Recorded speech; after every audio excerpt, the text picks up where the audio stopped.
Hi, so nice to meet you. Yeah, lovely to meet you too. Oh my goodness, it's so nice meeting other writers and authors in North Dakota. Speaking of, how did you weather the storm last night? Oh my goodness, it was it I can see that it was crazy. I just slept right through it, which is crazy. Good But for we had you. a tree that fell down like right close to our house, and I'm so glad it didn't hit our house. Oh my word.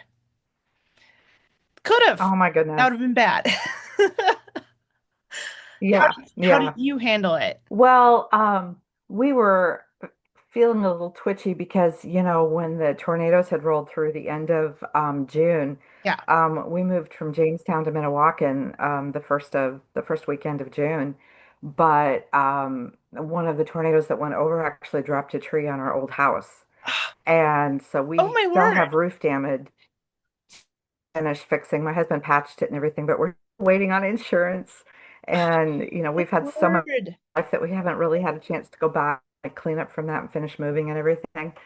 And so I think everybody in the state's a little twitchy because I was watching how detailed the weather forecast was and everything.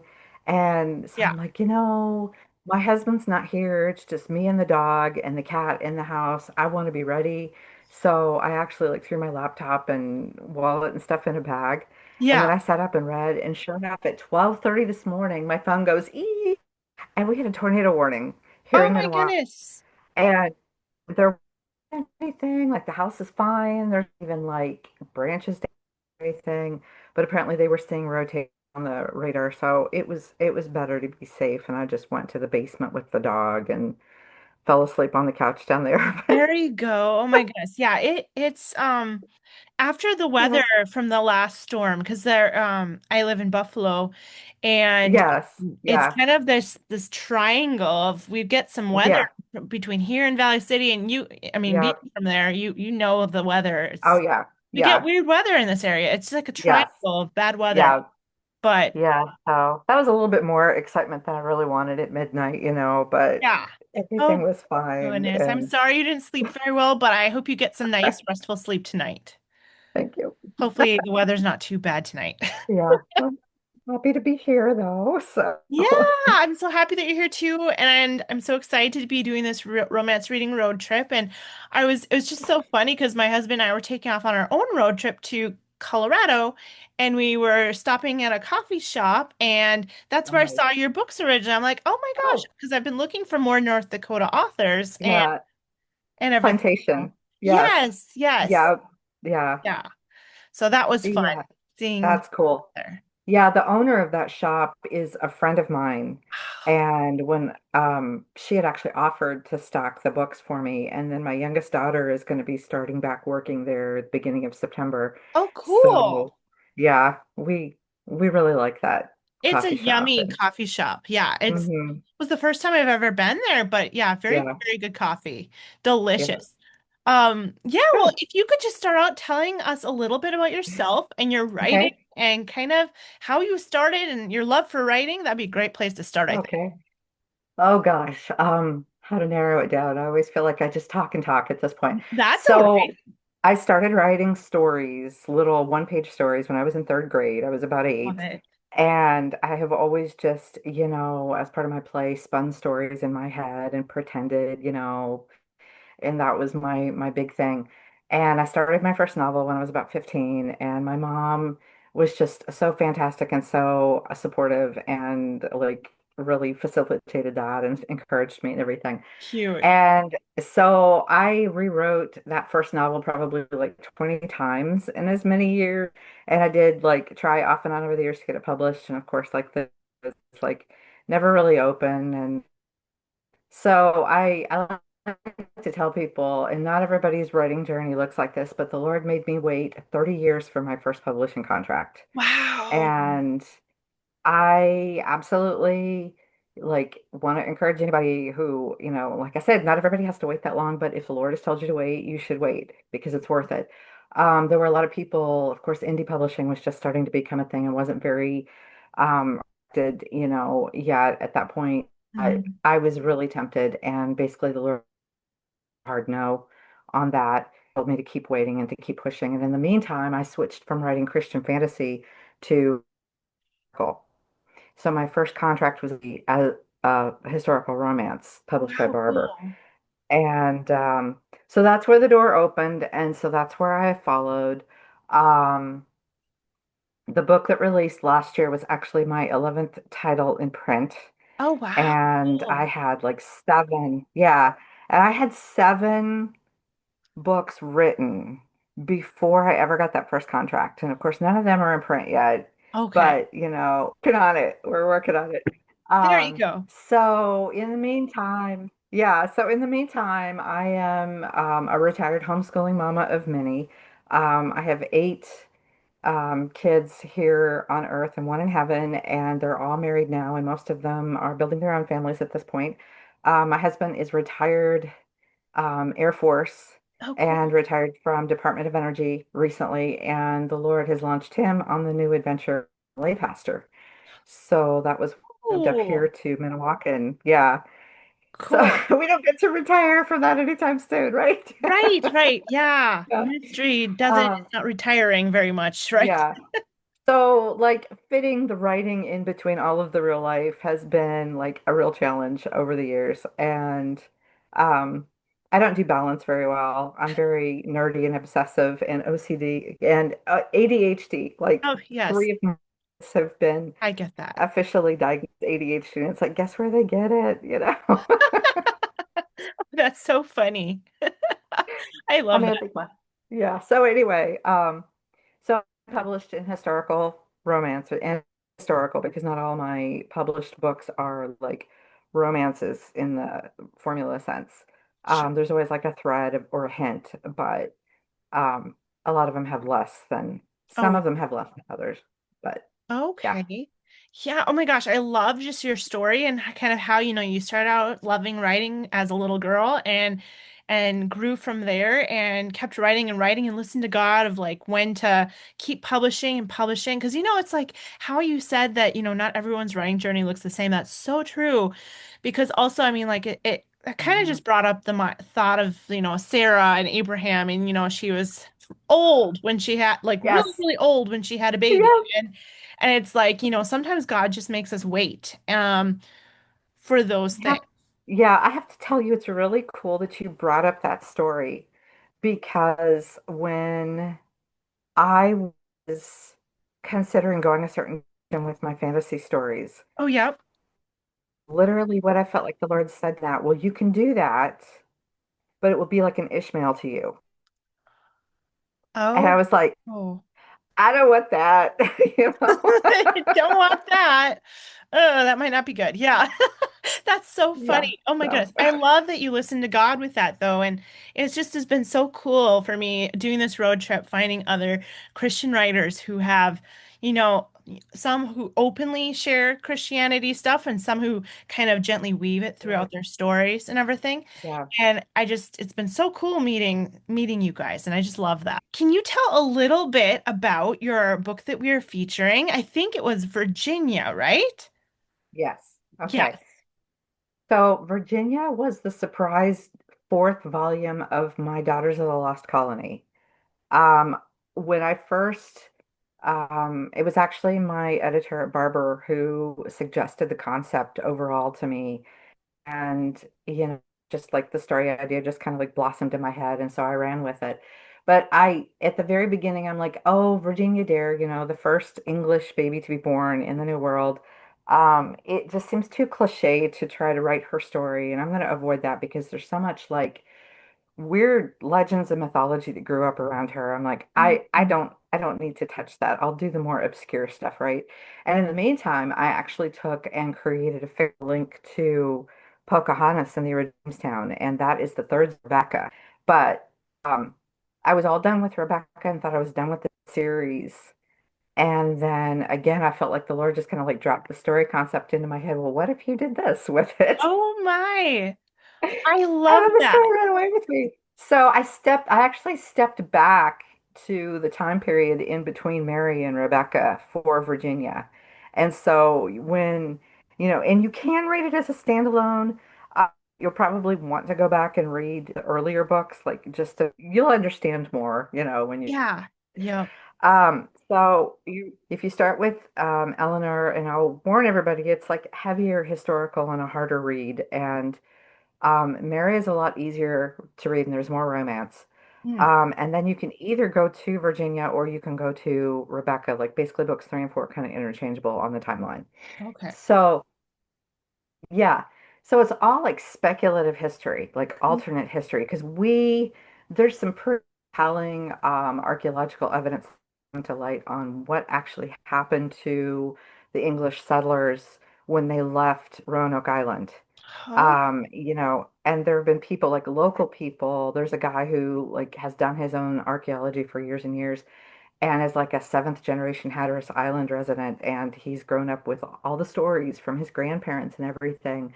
Here's what happened, and he has always that the settlers basically moved in with the Croatoan natives of Hatteras Island and integrated with them hmm. because they were the only native group of the area that were friends with the English at the time. Okay. So, and see the whole thing with John White going back to Roanoke Island and seeing the word Croatoan written, carved into the tree. He knew what that referred to. He was excited because he knew exactly where they'd gone.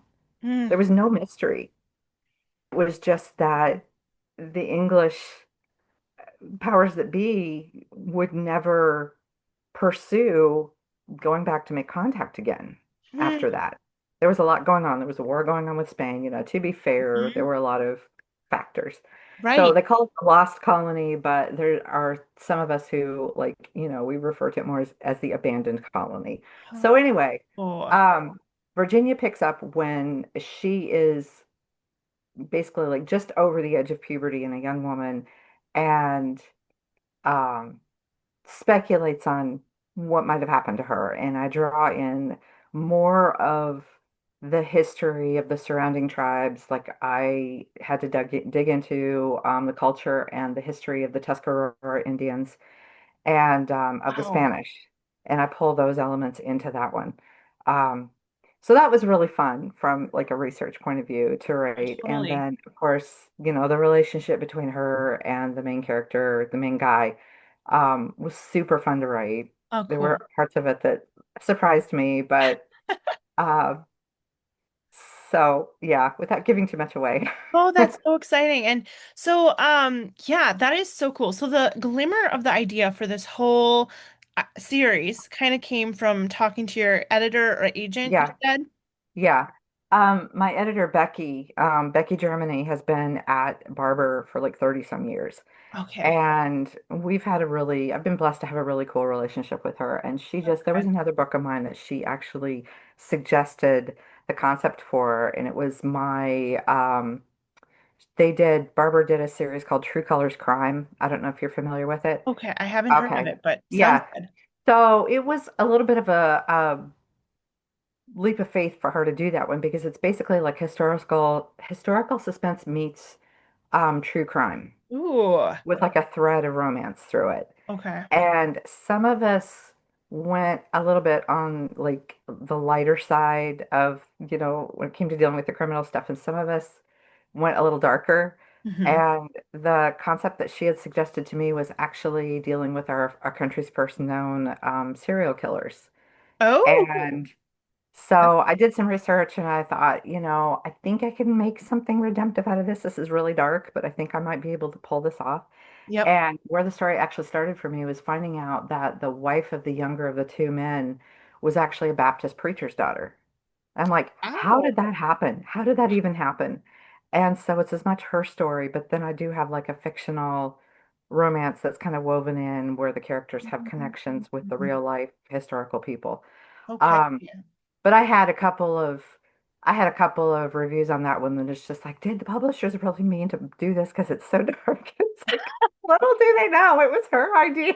Oh, that is so funny. So, and that book that you did, what was the name of that one? That one's called The Blue Cloak. The Blue Cloak. Okay, I'm Yeah. gonna have to check that And one so out. then, I love how you have like the combination of those two things just juxtaposing against each other because you don't really think, like, of course, bad things happen in history yeah, and yeah, serial killers there were some of them back then Yeah. too. And Yeah. and then like to have like a redeeming quality, like you said, Hmm. can I do this? And that is such a cool concept. So that's really cool that you guys did that. It was an interesting story to write. It was hard. It was really hard. And then, of course, the Lost Colony stories were hard in their own way. But yeah, it was like after we had done that one, she emailed me and she's like, "Hey, have you ever thought about doing a story on the Lost Colony of Rhode Island?" And I'm like, and she actually had some um, like a little bit of a story concept and proposal written up, and she sent all that to me. And I went Wow. with a different direction than where she kind of, saw it, Yep. but which is okay, Yeah. Um, but that was this whole, it turned into this whole like obsession. Oh my goodness. And I feel like in retrospect, I wish I had argued or I wish I had pushed for a little bit more time for each of the books because I don't feel like Right. I really did the story, justice. Okay. Um, Yeah. but if you probably know already that like you can research until your eyes are crossed, and at some point you just have to like close your eyes and write the story, right? Yeah. And you're going to get some things wrong, and you're going to miss some things, and yeah. So yeah, that was how all that came about. So that was the ending of that story, of that part of the story. And I've had a few people go, "Oh, I wish, I'm sad that we have to leave this behind." So I don't know. There might be some more in the There future, might but right be. now I Yeah. don't have any plans. Right. But it doesn't mean it won't happen. Exactly. Okay, well, Yeah. that's really cool. Did you do like when you were researching, did you travel out there and go look at some of the things too? Oh yeah. So I've been to the Outer Banks like 4 times now. Okay. And the first time, I combined it with a trip to Boston for my niece's wedding, and I had three of my daughters with us, and we actually like flew to Boston, and this was like the first year that COVID was really a thing, Okay. and so it was like this whole, we're going to go on this adventure, and had to wear the masks and everything on the plane, and it was so stupid. Oh, so stupid. Um, yeah, but we went to Boston. We got to Boston, and we rented a car, and then after the wedding and everything, we drove down the coast to the Outer Banks Cool. and stayed at a hotel in Hatteras Island on Nag's Head. Can't remember where we actually stayed that first night. I'm trying to remember because like the details of the trips like all kind of blur in my mind. No, okay, Right. that's right. Yeah, we did have a hotel. And it was right on the beach, and that was so fun. So we were out there like after dark looking at the little crabs scuttling across the sand, and then we were up to watch the sunrise the next morning. And a lot of the photographs on my website I took that morning. Cool. So I still use them because they're just like, you can't go wrong with beach pictures, really, Right. and Right. especially sunrise. So yeah, I have thoroughly fallen in love with the Outer Banks, and it's like I would live out there if money and distance were no object from, if the calling of the Lord on my life in ministry Right. weren't a problem. Yes. Yes. It's like, But God, could you please place me yeah. there, maybe? Yeah. Yeah. Yes. But it's been fun that I've gotten to go out there as many times and explore as much as I have. And I still like it just never feels like it's long enough. And I never get to see all Yeah. the things that I want to see. Oh, And wow. Yeah. I dragged we dragged all of our kids out there last May for a big immediate family reunion. And we rented a big Cool. beach house that was like 8 bedrooms. So there was enough room Wow. for everybody, and it was fantastic. But yeah. Oh my goodness. So yeah, the Sweet. traveling, I like, if I can, I like traveling. Mhm. For research because like places feel and smell distinctly, and it's like Different. you Yeah. can look at pictures, but like the way the humidity feels or Yeah. the Or way the the smell of the wind, humidity, even, yeah, you it step it's out of the all plane and you smell and it's like, oh yes, my gosh, this doesn't smell like home. yeah, yeah. Yeah, that is amazing. I love that. And I love that you love to travel and you also tie that into your books, which is pretty cool as well, with like that historical research and some of the different settings and everything. And so with your books, do you feel like when you're starting a book, do you feel like you're a plot person where the plot comes to you first or the character? Well, that's hard because usually I'm a character person first. Same. But, I have an overall, here's the objective that I have to reach in the story. But I can't tell you how many times I'm like, oh, this, and this is going to happen. I even wrote like an ending to one of my stories one time because I'm like, this is how it's going to end. And Oh, then when I actually went back to like write the story, the characters literally grabbed the story away from me and ran away with it. that's funny. They were like, no way. We're gonna do what we want with this. This is our Yeah. story. And so it's like you have a plot, but it's literally it's driven, I feel like it's driven by who your characters are and how they would respond in different situations. And if Yes. you don't know your characters,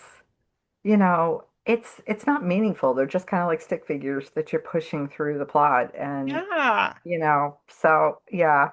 Yep. And I think that's what makes it so interesting is with the characters and the plot when you get them together. Hmm. They make their own choices and they like when you get the characters to be like these really interesting characters. Hmm. It's like, oh, now I'm curious what's going to happen. And you're Right, the exactly. writer. Yeah. Yeah. Oh, that's so cool. I love that answer. And then, okay, so if you were to and go on a road trip somewhere, what is the number one book that you would bring with you? It's maybe like a book that you've revisited over throughout the years. It's your favorite book. I in recent years I always have to make sure I have to take like one or two of my main research books, the ones that I'm actually working my way through, because even if I don't actually get to it, I want to make sure I have it on hand for the spare moments to read and make notes and, process through or go back and revisit like what I've already made notes on. Mhm. Um, and because most of the time when I have been taking a road trip recently, I've been either on deadline or coming close to being on deadline. And so I've known, okay, I need to do work on this. Okay. So yeah, I wish I could say it was something fun like one of my favorite, C.S. Lewis books or Right. a devotional or something, but Oh, I get that. I love C.S. Lewis too, though. So oh yeah, I'm right there yeah. with you. I've got some of them sitting right up there. Yay. Yeah, what was your favorite Lewis book? Now that's a hard question. I I know. have to say that Hideous Strength. Okay.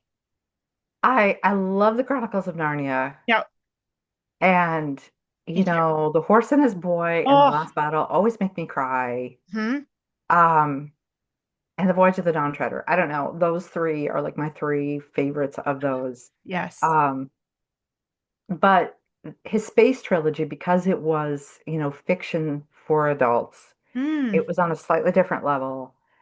But I feel like emotionally, it didn't like really take off with me and resonate with me until the third book of the series. Ooh, okay. And maybe because, one of the main characters is like a young married woman and her struggles. And I feel like he actually does, his women characters decently, He does. justice. Yeah.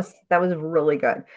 Um, and because a lot of people don't realize that book is kind of a modern allegory of the Book of Revelation. Oh, really? Okay, Yes. I did not know that. I haven't Yes. actually, I have it on my shelf over here. You haven't I read it? have not read it yet. Okay, so I need to. it's Lewis on steroids. It's actually a little bit horror fiction. Oh, wow. Really? Yes. Oh my God. Yes.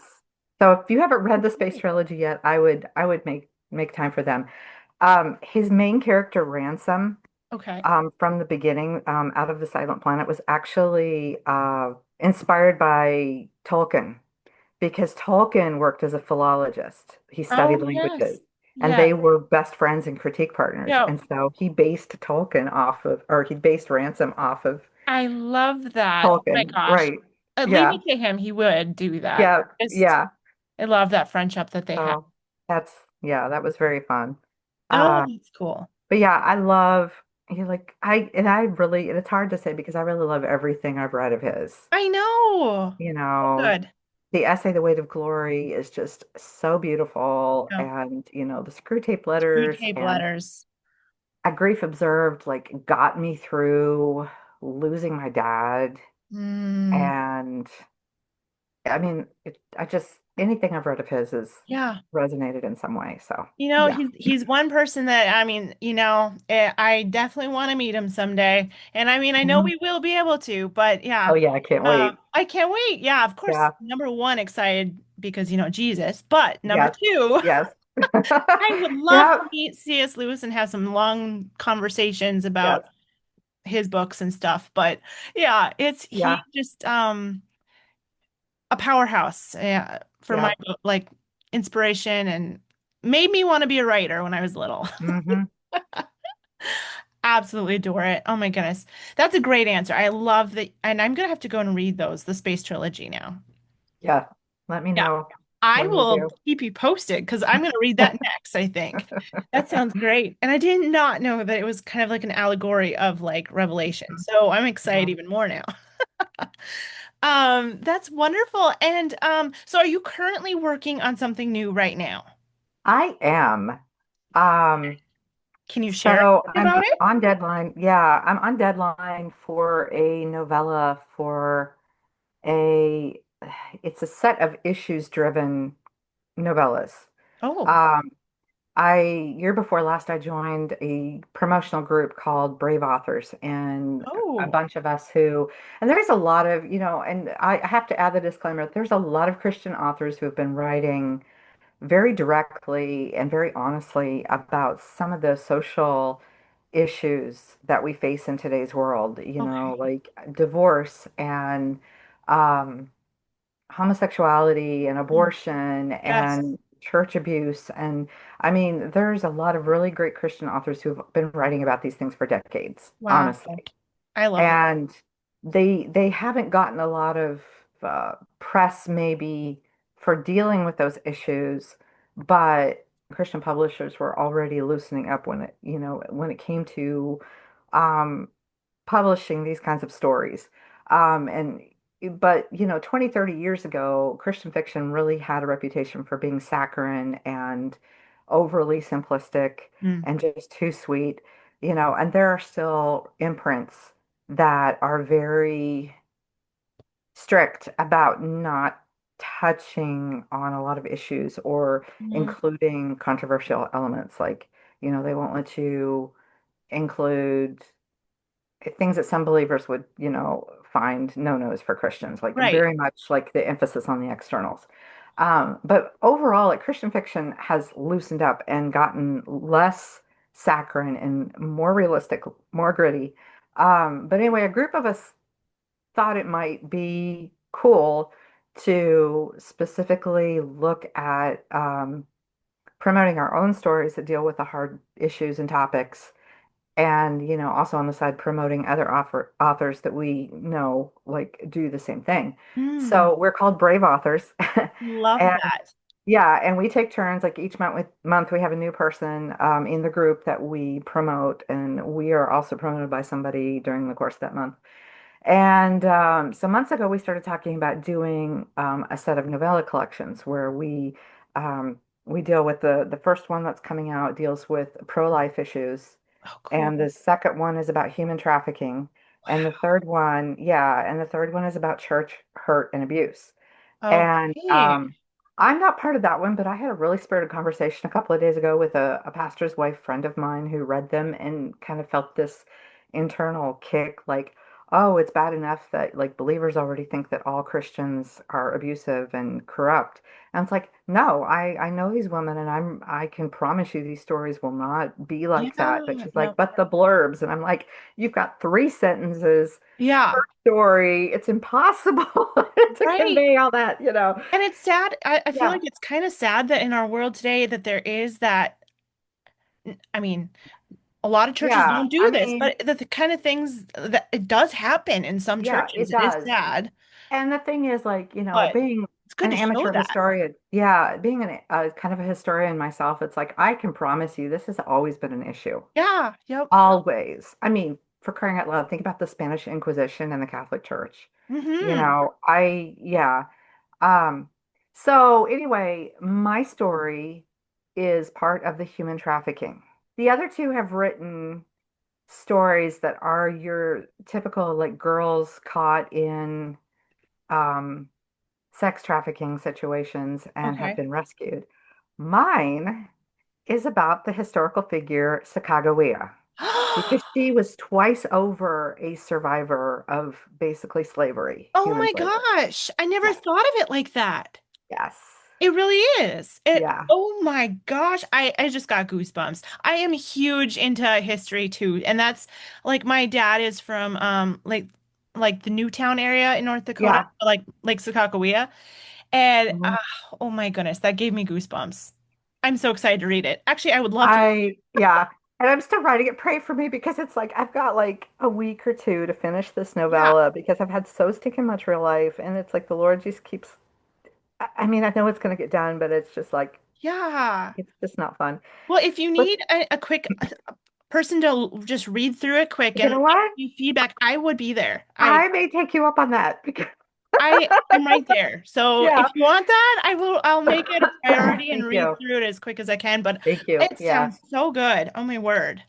Yeah, I had actually looked at doing like a full-length novel for Barber, like based off of her and the Lewis and Clark expedition. Yeah. But there, but for Christian fiction, for patently Christian fiction, there has to be like a certain amount of, I don't want to say Christian content, but at least like redemptive content. Yep. And there is not much. Like reading through their journals, there is just not much. I can't tell. Like Lewis definitely did not have a personal relationship with God. Mm-hmm. And I just don't know about Clark. I mean, he refers to Providence, but there's no like sense of course, like the guy who edited their journals may have weeded some of that out. I don't know. It's impossible to tell. Right. And of course, like we have no idea where she herself was. Like presumably she was raised with native beliefs Mm-hmm. and she was given to the French trader Charbonneau, and he probably was raised Catholic because he's referred to like in times of crisis as like calling out to his God. Oh, That's what Lewis says. yeah. He didn't have a lot of respect for this dude because he was not good under pressure. No, Like, no, not great. yeah, yeah. So I'm having to weave all that in and everything too. So it's like this, and I'm gonna have to explain like in a note after the story, look, this is not a Christian story. The other Mhm. two are very openly Christian stories, have the plan of salvation, the girls pray, the girls Oh, seek the sure. Lord to get out of their situations. But in mine, I kind of have to just let God's unseen presence over these men because, like, the fact that 30 some men made this voyage from St. Louis all the way across to the West Coast and back again, and only one of them died. It's amazing. Oh my gosh, goosebumps again. Yeah, I mean, yeah, it's honestly a God thing. And I mean, if yeah, you think about it, yeah, it's kind of like Esther being, yes, that story of Esther yes. is God is not overly mentioned in you, but you can see his He's hand never mentioned. throughout the Yeah, story. yeah, Yeah. Like, I mean, yeah, never mentioned, but then throughout the story, you hmm, can see his hand yeah, moving, right? So it's the yeah. same type of thing. Like here, like, yeah, these 30 some men make it across the world, like across the country, and one dies. They And took her along because they knew that there was the Indian tribe that she was born into was going to be possibly their key for getting across the Rocky Mountains wow. and for supplying them with horses and everything. And so they're like, okay, well, we need her so that we can talk to these people. And like, we need her husband because he's the only one that can talk to her. Hmm. And, Oh, but wow. like, translation was this whole long, like, involved, complicated thing. It's Yeah. ridiculous. Oh But my gosh, it's so cool though. it wound up being like her and the baby, the presence of her and the baby with the men wound up being like the proof to a lot of the Indian tribes that they came in peace, that they were not like a war Yes. party. And Wow. they mention this that, it's because of her being with us that like we're not all just slaughtered on the spot by some of these. It's like God's So protection, yeah, just because of yeah. her. That's amazing. So it's fun and interesting and, unexpectedly emotional in ways I didn't look Right. for. But Oh so my yeah, gosh, that was that's so beautiful. I love the idea and I can't wait to read it. thank But you. then, since we're on a road trip in North Dakota now, and we're both here, what are some of your favorite things in North Dakota that people definitely should check out? Well, if you're going across 94, you should stop and see the buffalo in Jamestown at Frontier Village. It's one of those like, kind of People think it's kind of a janky little, touristy thing, but it's fun, it's fun. And the art gallery there at Frontier Village has a lot of crafts and artwork from local people. And they also stock my books. So you can either Yay! like get the books during the summer from Frontier Village, or you can go down the road a little bit and stop at Plantation Coffee. You should absolutely stop at Plantation Coffee. Yum. Um, let's see, some of the other things I think are worth saying. The Theodore Roosevelt National Park, which is the North Dakota Badlands. Oh my gosh, like Beautiful. pictures do not do it justice. Hmm. And my husband and I went and spent the night and did the show at Medora, which is absolutely so good. I was Yeah. shocked. Um, it was worth it. It was just worth every minute. And then to hike around the Badlands a little bit was fantastic. And I want to go back, and there's never enough time for any of that stuff, Right. right? Yeah, and something else that really wanting to do is the River Gorge, Oh, which is a little bit yes. north of here. Yeah. So Pembina, um, North Dakota is a little town up in the northeastern corner of the Close to state, right up Canada. almost into Yeah. Canada. And there's some interesting history up there and some really beautiful country, Hmm. hiking trails and things like that. And that's one of those things that's always been on kind of our North Dakota bucket list. Yes. And we're hoping to do that this fall. So, there's just a lot, if you're into history, there's like a lot of scattered, like historical fort sites and Mm. um, Bismarck is really beautiful. Fargo's got the Viking church Oh, yes. building over across the river in Moorhead that is Yeah. so beautiful. Oh Beautiful. my goodness. And there's like a little museum and a gift shop there that's really cool. A lot of items from, the Norwegian Viking side of Yes. um, the area's heritage. Oh yeah, and in Bismarck there is a local history museum that is absolutely free. That is Mm. fantastic. The Okay. people you should not miss. It's a really nice place to stop, and it covers everything from like prehistoric dinosaurs, like the all the fossils that have been dug up. Cool. That's awesome. I love that. Yeah, there's a lot of like paleontology digs that have happened over in the Badlands. A guy that my husband knew and was friends with for many years had actually been on one out there years ago. Oh, And wow. so the museum has everything from like the fossils and, a T-Rex skeleton and everything all the way Wow. to like more modern times and Okay. European settlers and all that. I So love that. I love that so much. Oh my gosh. Well, it was just so much fun chatting with you, thank Shannon. you. I Thank you really for having enjoyed this me. chat. You have a great rest of your day, Shannon, and I'll Thank talk to you. you later. All right. See you later. All right. Bye-bye. Yep. Bye.